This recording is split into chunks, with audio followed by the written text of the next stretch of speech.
The year is 1375, and we are in the court of King Arthur. His loyal knights are celebrating Christmas and the New Year with feasts and reveling.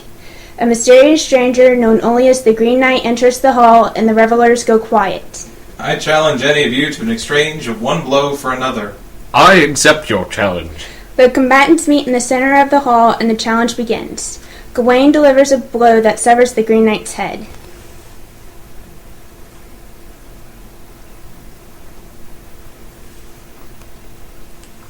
To the shock of the celebrants, the Green Knight, instead of delivering his blow, coolly picks up his severed head and departs, saying, Sir Gawain, in a year and 1 day you must submit to my blow.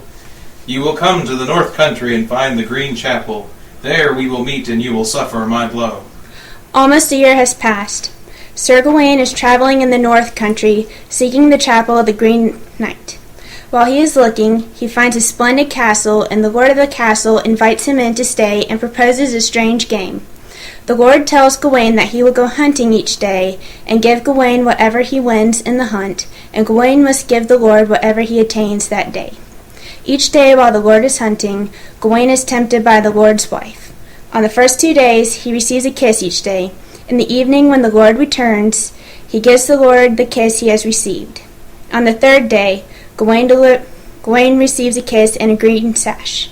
That evening when the lord returns, however, Gawain only gives him the kiss and keeps the sash a secret. According to the lord's wife, the sash was magical and would keep him from harm. After this, Gawain leaves the castle and resumes his search for the Green Chapel. This must be close to the chapel, and yet I see no church. On each side of the valley where I'm traveling, there's only woods. I've seen a pool that bubbled curiously, as though boiling, but no church. I tell you, Gringolet, this is a curious place. We must be close to the chapel. I'll leave you here by this tree and go on alone. Gawain ties his steed to the tree and proceeds to a small knoll, which appears to be a cave. This is a most curious cave. It has an entrance at each end, and is covered in grass. The middle part is hollow like an old cave or the cleft of a cliff. I cannot tell. I wonder if this is the Green Chapel. But wait, what's that sound? It sounds like, almost like, a grinding wheel. Like someone sharpening something. It's the blade, being prepared for the blow I must take. I'll tie the sash on my scabbard and it will protect me, I hope. Where is the hero who swore he'd meet me here? Sir Gawain the Good is come to the Green Chapel, if any man would meet me. Make it now, for it's now or never. I've no wish to dawdle here forever. Stay there, and I'll pay you promptly all that I promised before. The grinding noise continued, and no one came to answer Gawain's challenge.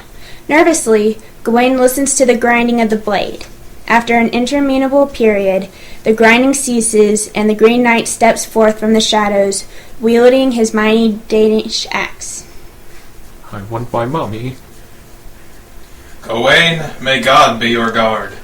You're very welcome, indeed, sir, here at my place. You've timed your travel, my friend, as a true man should.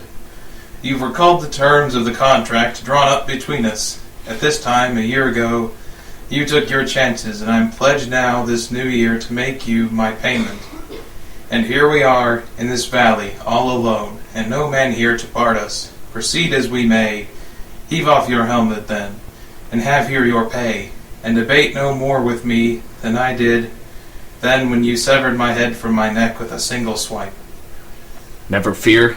By God who gave me my life, I'll raise no complaint at the grimness of it.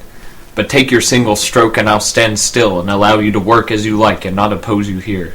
Sir Gawain bowed his head to the ground and exposed his neck. The Green Knight picked up his keenly sharpened axe and began to swing it down.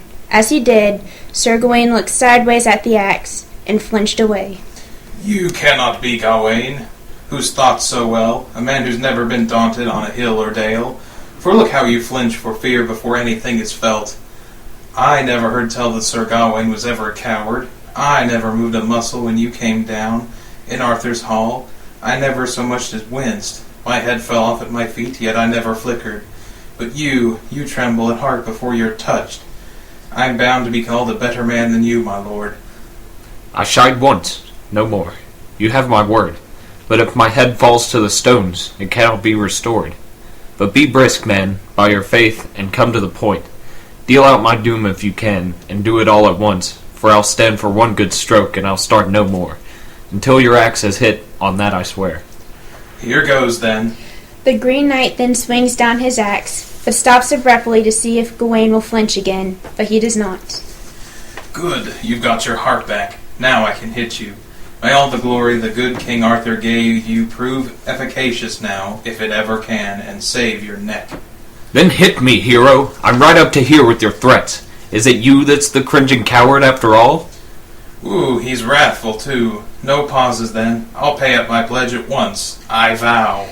The Green Knight brings up the great axe and slams it down, biting into the knight's bare neck. But it didn't hurt him enough to do anything but nick his skin. When Gawain saw his blood in the snow, he sprang at the Green Knight with the leap to the length of his spear. He snatched up his helmet and swiftly put it back on, jerking his shield into place and snapping his sword out faster than sight. No more strokes, my friend. You've had your swing. I've stood one swipe of your axe without resistance. If you offer me more, I'll repay you at once, with all the force and fire I've got. As you will see, I take one stroke. That's all. For that was the compact we arranged in Arthur's hall. But now, no more for me. The Green Knight relaxed on his axe and considered Gawain's staunch stance. Here, don't be such an ogre on your ground. Nobody here has behaved with bad manners toward you, or done a thing except as the contract said. I owed you a stroke, and I've struck. Consider yourself well paid, and now I release you from all further duties. If I'd cared to hustle, it may be, perchance, that I may have hit you somewhere harder, and then you might well be cross. The first time I lifted my axe was light-hearted sport. I merely fainted and made no mark, and was right, for you kept our pact of the first night with honor, and abided by your word. You held yourself true to me, giving me all you owed as a good man should. I fainted a second time, friend, for the morning. You kissed my pretty wife twice and returned me the kisses. And so for the first 2 days, mere faints. Nothing more severe. A man who is true to his word, there is nothing he needs to fear. You failed me, though, on the third day, on the third exchange, so I tapped you there. The sash you wear belongs to me. My own wife gave it to you, as I ought to know. I know of the kisses and the words, and my wife's advances, for I arranged them. It was I who sent her to test you. I'm convinced you're the finest man that ever walked this earth, as a pearl of greater price than dry white peas. So Gawain indeed stands out above all other knights, but you lack a little, sir. You are less than loyal, but since it was not for the sash itself, or for lust, but because you loved your life, I blame you less. Gawain stood, awash in shame. After a while he spoke. Cursed be cowardice and covetous both, villainy and vice that destroy all virtue.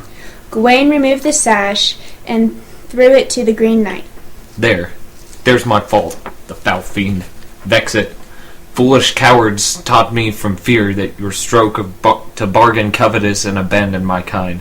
The selflessness and loyalty suitable in knights. Here I stand, faulty and false. Much as I feared them, both of them, untruth and treachery, may they see sorrow and care. I can't deny my guilt. My works shine none too fair. Whatever harm I had done, I hold it amended, since now you've confessed so clean, acknowledging sins and bearing the plain penance of my point. I consider you polished as white and as perfectly clean as if you had never fallen since you were first born. And I give you, sir, this gold-embroidered sash, for the cloth is as green as my gown. Sir Gawain, think on this when you go forth among great princes. Remember our struggle here. Recall to your mind this rich token. Remember the green chapel. And now, come on. Let's go back to my castle and finish the New Year's revels with feasting and joy, not strife. I beg you. As for my wife, she'll be your friend, no more a threat against your life.